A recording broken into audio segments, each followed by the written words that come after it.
In exercise 4.4, we take a look at residual analysis. So what is a residual? A residual is literally just the vertical distance a point is from the line of best fit. Okay, so if we have a point at 3, 6 on the Cartesian plane, or on the scatter plot, we can count just how far this point is vertically to the x. Sorry, not the x, the line of best fit.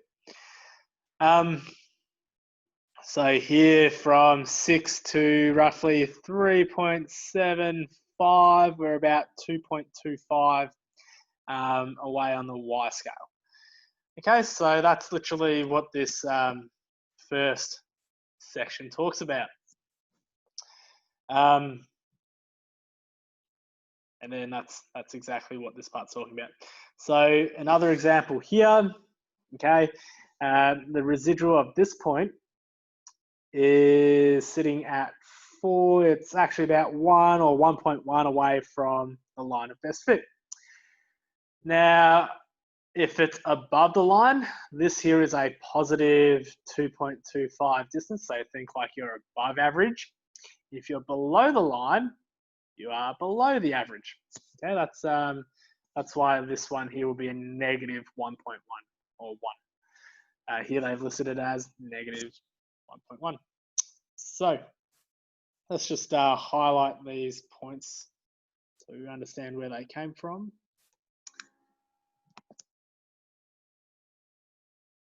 And again, it's just an approximation. There's no exact value, just from an eye, seeing it from the eye point of view.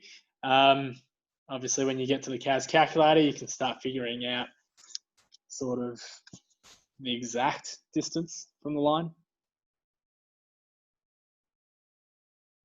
And the x equals 3 just means we're on the x3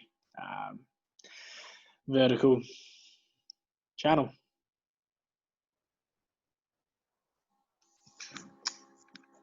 That should have been yellow, shouldn't it?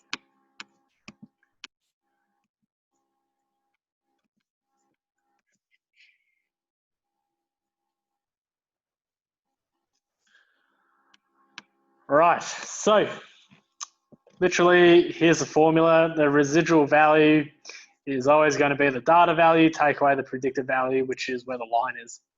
And the data value is where the dot is. Again, like we said here, above the line means you're positive, below the line means you're negative.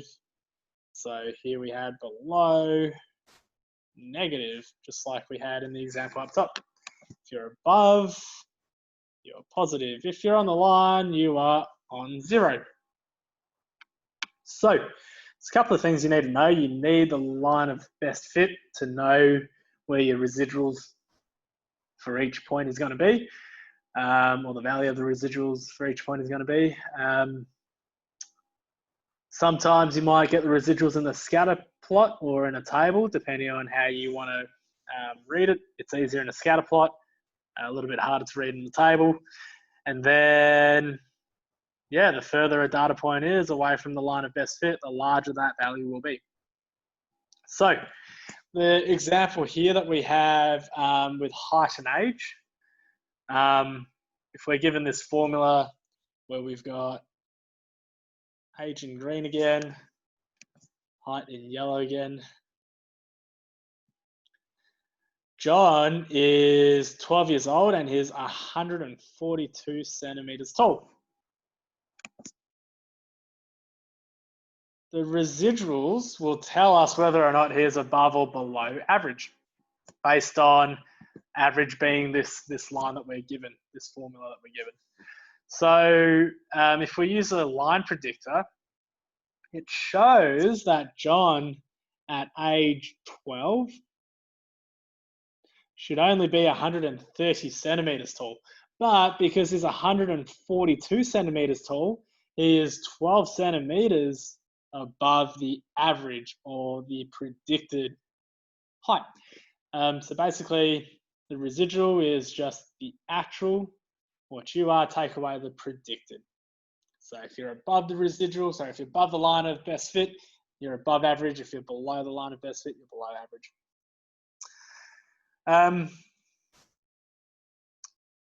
Jane here, who is 10 years old, is, oh, hang on, did I mix up the colors? No, we're good. Is 118 centimeters tall. So let's see what the line predictor says her height should be. So using what we learned from the previous exercise in 4.3, Jane should be 125 centimeters tall. Now, because Jane is 118 centimeters tall, she's below that prediction line or the line of best fit, meaning 118 take away 125, she's 7 centimeters below the predicted line. Okay, so her residual would be a -7. Hoping this makes sense. Residuals is just that y, the distance on the vertical axis. We can calculate residual values a lot quicker for larger data sets using the CAS. So if we're given a set of data points, recreate it in your scatter plot. From there, you press menu 414 to get your A and B and your line. Okay, so, and you remember you got to input your X and Y, explanatory and response variables in the X and Y lists. Once you've produced this page, at the very bottom below R squared and R, you'll see there's residuals. The way we can interpret this a bit clearer is we can generate this in a new column. So if we leave a column that's free, doesn't matter where, it could be C, could be column F, wherever there's a free column, go to the top, okay, press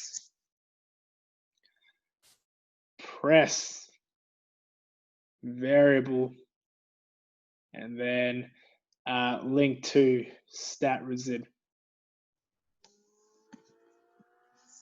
Okay, so variable 3, link to stat resid 1, or whatever your stat resid is up to. But remember, you want to keep clearing your spreadsheet so you don't get the wrong residual values from previous spreadsheets. Okay, so clear out your spreadsheets after you've done a question and you've double checked that your answer is correct. And from there, it'll list out your residual values. Okay, but make sure your cursor is in the column C cell, okay, before you press variable 3, otherwise it won't work. The next part is creating a residual plot. This we can do on the CAS or by hand. And basically, once we have that residual column, we can go ahead and make a separate residual plot next to our scatter plot if we like, or on a completely separate new document. All it's done though is it's turned the X variable still on the X, so the X variable doesn't change, but instead of having your response variable, your Y axis or Y variable, we've replaced it with the residual axis. Okay, and residuals can be negative and positive depending on which side of the line it's lying on. And so the types of residual plots you're going to get are randomly scattered. If it's random, okay, if it's random, it is probably linear. If it's a hill, if you see a hill or a valley, it's probably non-linear. If you're ever unsure, you can just see what the actual scatter plot looks like, and then that'll tell you if it's linear or not. But if you're just given the residual values, then those are the best sort of scenarios to determine whether or not a scatter plot or relationship is in a linear trend. Lastly, how do we create one? Well, you go and figure out your A, B, R squared and R value by going menu 414. You go to a free column and you press variable 3, 1, or depending on what your stat's going to be. You've listed out the residuals. After that, you want to press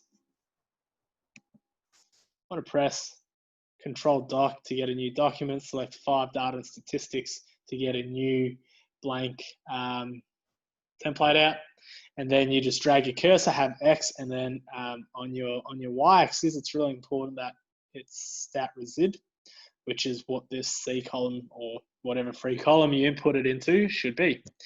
All right, if you haven't got that option, then you've done something wrong along the way. Lastly, here you can combine the two. I don't know how I feel about this personally. I prefer to see it separate, just because it's a bit crammed and there's no issues going separately. But if you do want to combine it, this is the way to go. But we know if you know how to create a scatter plot individually, and if you know how to create a residual plot individually, it doesn't take too much effort to analyze both on the one page. That's all for exercise 4.4. Let me know if you have any difficulties.